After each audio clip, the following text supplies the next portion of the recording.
Welcome everyone, join us today as we pay tribute to Tony Jackson, original bassist and vocalist of The Searchers, known for his energetic stage presence and distinctive vocals on hit songs like Sweets for My Sweet. So let's dive in. Tony Jackson, born Anthony Paul Jackson on the 16th of July 1940 in Dingle, Liverpool, in England. He was zodiac sign Cancer. Born in Liverpool's Dingle district, the same working-class neighbourhood that produced Ringo Starr and Billy Fury.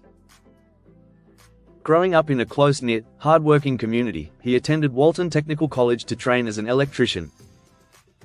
However, his ambitions soon shifted toward music, first inspired by the skiffle craze and later by the rising wave of rock and roll.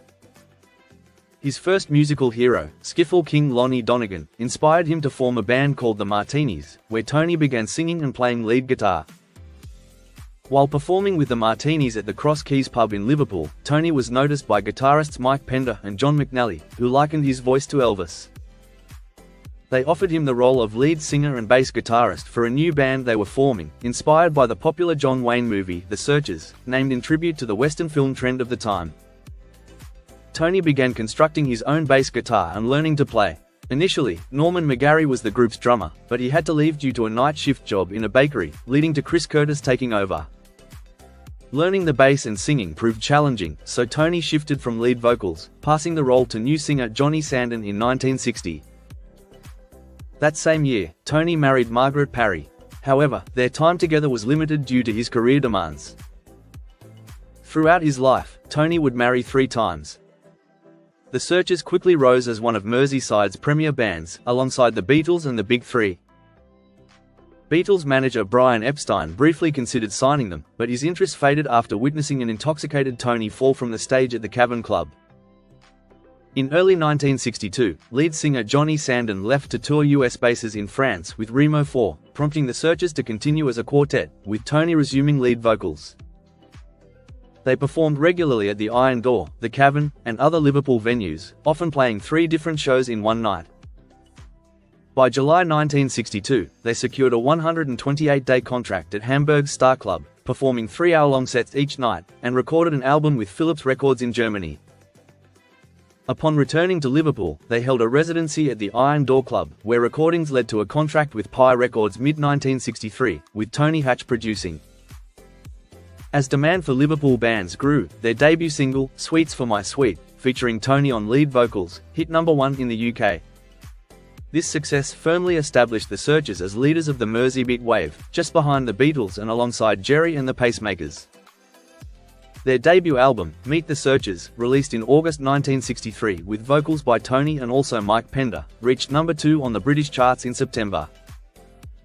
In the US, their first single was released on Mercury and the second on Liberty, though neither saw success.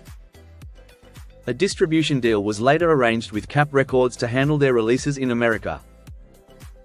Tony Hatch penned a catchy follow-up single for The Searchers, Sugar&Spice, which narrowly missed reaching #1. Their third single, however, brought them international recognition.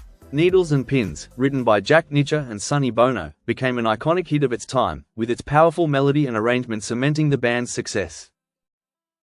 It reached the US Top 20 in March 1964, followed by other hits like Ain't That Just Like Me, Sugar&Spice, and Someday We're Gonna Love Again.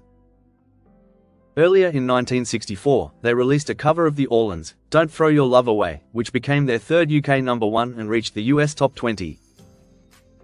Tony sang lead on their initial hits, Sweets for My Sweet, and Sugar&Spice, but he was disappointed to miss the lead on Needles and Pins, and Don't Throw Your Love Away, though he continued as bass guitarist. In live performances on shows like The Ed Sullivan Show and the NME Poll Winners Concert, Tony sang lead alongside Mike Pender, with Chris Curtis adding vocals. By their third album, Tony had only one co-lead vocal, and tensions eventually led to his sudden departure. He was replaced by Frank Allen, a former member of Cliff Bennett and the Rebel Rousers and close friend of Chris Curtis. Reasons for his exit range from conflicts with drummer Chris Curtis to dissatisfaction with the band's shift from rock and roll to a softer sound. Additionally, Tony's strong personality and fondness for alcohol, earning him the nickname Black Jake, may have also contributed to strained relationships within the band. In late 1964, Tony relocated to London and formed a new band, The Vibrations, shifting from the Searchers' guitar-focused style to an organ-based sound. Their debut single on Pye Records, Bye Bye Baby, performed well under the name Tony Jackson and The Vibrations. A follow-up single, Stage Door, was released as the Tony Jackson Group but failed to chart. Their Pye contract ended in 1965, and a subsequent deal with CBS also fell through. Reports suggested that after Tony spent £200 on nasal plastic surgery, aiming to address a long-standing insecurity, that the procedure may have adversely affected his vocal quality. Some argue that despite having skilled musicians in his new band, the lack of distinctive material hindered Tony's success against rising competition. In 1967, an EP from E Studio featured tracks like Just Like Me, Understand, He Was a Friend of Mine, and Shake, though none achieved significant success, and Tony's later releases saw little reception. The group toured the Southern European circuit until around 1968, after which Tony left the music industry. He took on various jobs, including managing a Spanish nightclub, working as an entertainment rep, furniture salesman, DJ, and golf club manager. In the 1980s, he attempted to launch a Searchers revival band but struggled to compete with two already established versions.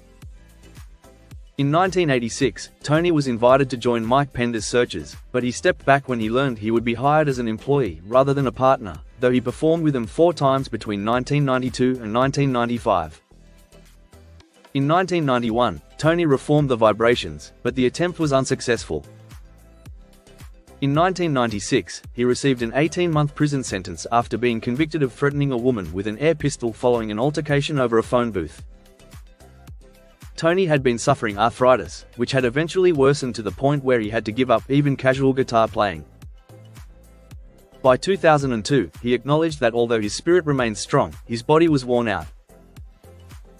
In his later years, he struggled with diabetes, heart disease, and liver cirrhosis due to years of heavy drinking. Sadly, on the 18th of August 2003, Tony passed away in a Nottingham hospital at the age of 63. And there you have it. Though Tony's later years saw him step away from the spotlight, his contribution to the Searchers and the Merseybeat sound remains unforgettable. His music continues to inspire fans and musicians alike, a testament to his lasting impact on rock and roll history. Thanks for watching. Don't forget to like and subscribe for more videos just like this. Take care and bye for now.